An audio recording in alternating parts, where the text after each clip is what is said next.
আসসালামু আলাইকুম সবাইকে। আশা করি সবাই অনেক ভালো আছেন, সুস্থ আছেন। এই মুহূর্তে ব্যাংক প্রতিদিন ইউটিউব চ্যানেলে যারা আসছেন সবাইকে অসংখ্য ধন্যবাদ জানাচ্ছি। আজকে খুবই গুরুত্বপূর্ণ একটি বিষয় আলোচনা করব। আপনারা অনেকেই আমাদের ভিডিও কমেন্ট বক্সে এসে জিজ্ঞেস করেছেন, আপনারা অনেকেই বিভিন্ন ব্যাংকে সেভিংস অ্যাকাউন্ট বা অন্য অ্যাকাউন্ট করে বিদেশ চলে গেছেন অথবা দেশের বিভিন্ন জায়গায় অবস্থানরত আছেন, তবে অ্যাকাউন্টে কোনো প্রকার লেনদেন করেন না। এই ক্ষেত্রে আপনাদের পক্ষ থেকে যে প্রশ্নটি এসেছে সেটা হচ্ছে, লেনদেন যদি আপনারা ব্যাংক অ্যাকাউন্ট না করে থাকেন বা ব্যাংক অ্যাকাউন্টগুলোতে না করে থাকেন, সেক্ষেত্রে আপনাদের জন্য ভবিষ্যতে কোনো প্রকার বিপদ হবে কিনা সে বিষয়টি জানতে চেয়েছেন। তা আজকে আমরা পুরো বিষয়টি আলোচনা করে আপনাদেরকে বিস্তারিত জানাবো। তার পূর্বে বলবো, ব্যাংক রিলেটেড প্রত্যেকটি ভিডিও আমাদের এখান থেকে আপলোড পেতে বা আপডেট পেতে আপনারা অবশ্যই চ্যানেলটিকে সাবস্ক্রাইব করে রাখবেন। তাহলে নিত্য নতুন যে সকল ব্যাংক রিলেটেড ভিডিও আছে প্রত্যেকটি ভিডিও আপনারা আমাদের এই চ্যানেল থেকে পেয়ে যাবেন। ওকে, যেহেতু আজকের ভিডিওটা হচ্ছে আপনারা যদি ব্যাংক অ্যাকাউন্ট করে থাকেন তবে লেনদেন না করলে যে পরিমাণ ক্ষতি হবে বা বিপদ হবে সে বিষয়টি আপনাদের সামনে উপস্থাপন করব। ওকে, চলে যাচ্ছে আজকের মূল টপিকে। যেহেতু আমাদের টপিক হচ্ছে যে কিভাবে আমরা একটি ব্যাংক অ্যাকাউন্ট করে যদি লেনদেন না করি সেক্ষেত্রে কোনো প্রকার বিপদ হবে কিনা।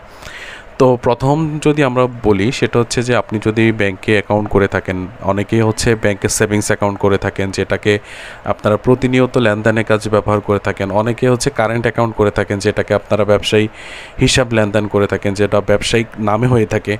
অনেকে হয়তো বা ডিপিএস করেছেন, 500, 1000, 5000 টাকা করে ডিপিএস করেছেন। ডিপিএসের টাকা আপনারা পরিশোধ করেন না ব্যাংকে গিয়ে। হয়তো দেখা যাচ্ছে কি এক ডিপিএসের ক্ষেত্রে আপনারা 500 করে করেছেন, সেক্ষেত্রে আপনারা দেখা যাচ্ছে কিছুদিন ডিপিএসের টাকা জমা রেখেছেন, পরবর্তী সময়ে ডিপিএসের টাকা জমা রাখেন নাই, সেটা অনেক দিন হয়ে গেছে। এই ক্ষেত্রে ব্যাংক কর্তৃপক্ষ আপনাদের প্রতি যে ধরনের ব্যবস্থা নিতে পারে সেটা হচ্ছে, প্রথম কথা হচ্ছে যে আপনারা যদি কারেন্ট অ্যাকাউন্ট বা সেভিংস অ্যাকাউন্ট করে থাকেন যেটাকে নিত্য নতুন অ্যাকাউন্ট হিসেবে আপনারা ধরে নেন, সে অ্যাকাউন্টে কোনো প্রকার ঝামেলা হবে না আশা করা যায়। তবে যারা ডিপিএস করেছেন বা আপনারা এফডিআর করেছেন, তারা সেক্ষেত্রে আমরা কিছু কিছু ব্যাংকে যদি একটু খেয়াল করে দেখি, যেমন কেউ 500, 1000 টাকা করে ডিপিএস করছেন, পরবর্তী সময়ে আপনারা কয়েক মাসের ডিপিএসের স্কিমের টাকা দিতে পারেন না, সেক্ষেত্রে ব্যাংক কর্তৃপক্ষ আপনার অ্যাকাউন্টের বিপরীতে জরিমানা করতে পারে। সেটা আমরা দেখতে পেয়েছি কয়েকটি ব্যাংকে। এছাড়া যদি আপনারা যারা সেভিংস অ্যাকাউন্ট করে দেশের বাইরে চলে গেছেন বা বিদেশে চলে গেছেন, সেই ক্ষেত্রে আপনাদের এই অ্যাকাউন্টের বিপরীতে কি কি সমস্যা হতে পারে সে বিষয়গুলো একটু আলোচনা করছি।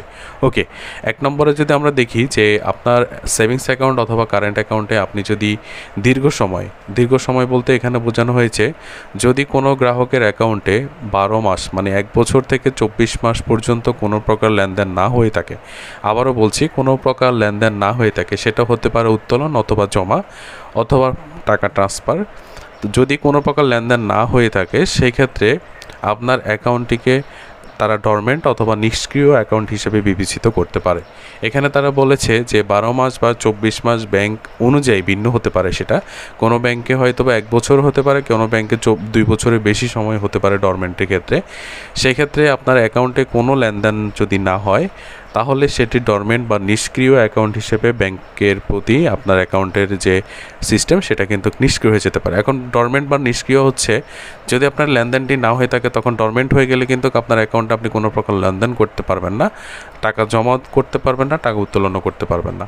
সেক্ষেত্রে অনেক সময় দেখা যাচ্ছে কি অ্যাকাউন্টটি পরবর্তী সময় নিষ্ক্রিয় হয়ে যেতে পারে।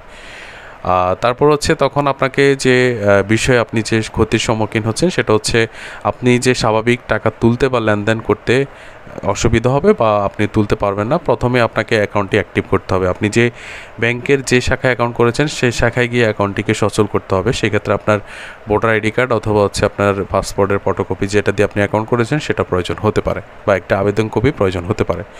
দ্বিতীয়তে যে সমস্যাটি হতে পারে সেটা হচ্ছে নিম্ন ব্যালেন্স বা ইনঅ্যাক্টিভ চার্জ যেটাকে বলা হয়। সেটা হচ্ছে আপনার দেখবেন কিছু ব্যাংক হচ্ছে ইনঅ্যাক্টিভ বা নিম্ন ব্যালেন্সের কারণে চার্জ কেটে থাকে। যেমন আপনার অ্যাকাউন্ট 500 টাকা দিয়ে আপনি অ্যাকাউন্ট করে গিয়েছেন অথবা 1000 টাকা বা 10,000 টাকা দিয়ে অ্যাকাউন্ট করে চলে গিয়েছেন, সেক্ষেত্রে আপনার অ্যাকাউন্ট থেকে কিন্তু বাৎসরিক বা 6 মাস অন্তর যে চার্জগুলো রয়েছে সেই চার্জগুলো কেটে ফেলবে এবং বাৎসরিক পর্যায়ে একটা চার্জ কর্তন করবে। সেক্ষেত্রে আপনার অ্যাকাউন্টে টাকা না থাকলে ঋণাত্মক ব্যালেন্স হতে পারে। যখন আপনার অ্যাকাউন্টে ব্যালেন্স না থাকবে, যদি তাদের অ্যাকাউন্ট আপনি চালু করে থাকেন কিন্তু আপনার অ্যাকাউন্টে কোনো ব্যালেন্স নাই, সেক্ষেত্রে কিন্তু পরবর্তী সময়ে যদি আপনি টাকা লোড করেন বা আপনার অ্যাকাউন্টে টাকা জমা রাখেন, সেক্ষেত্রে ঋণাত্মক ব্যালেন্স হতে পারে, সেই ঋণাত্মক ব্যালেন্সটা আপনার অ্যাকাউন্ট থেকে কাটা যাবে। তারপর হচ্ছে SMS বা অ্যানুয়াল ফি, যেটাকে আপনার বলেন। SMS সার্ভিস চার্জ বলতে হচ্ছে যদি আপনার ব্যাংকে অ্যাকাউন্ট করে থাকেন, তবে আপনার ব্যাংকে মনে করেন যে অ্যাকাউন্ট করার পরে দেখতে পাচ্ছেন যে আপনার ব্যাংকে যে SMS সার্ভিস আসে, যেমন আপনি টাকা জমা দিলে SMS পান বা টাকা উত্তোলন করলে SMS পেয়ে থাকেন, সেই SMS চার্জ কেটে থাকে। সেই SMS চার্জ বা অ্যাকাউন্ট মেনটেন্স ফি একটা চার্জ কাটা হয় বছর শেষে, সেটা কিন্তু আপনার অ্যাকাউন্টে ধরে নিতে পারে। যদি আপনার অ্যাকাউন্টে টাকা না থাকে সেটা ঋণাত্মক হিসাবে গণ্য হবে।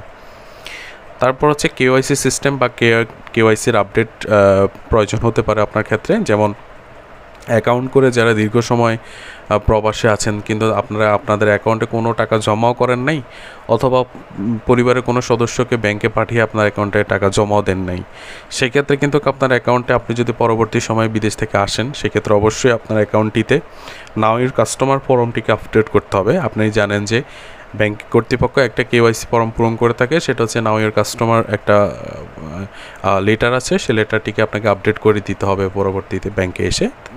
এর পরবর্তীতে আপনার অ্যাকাউন্টটি সচল থাকবে।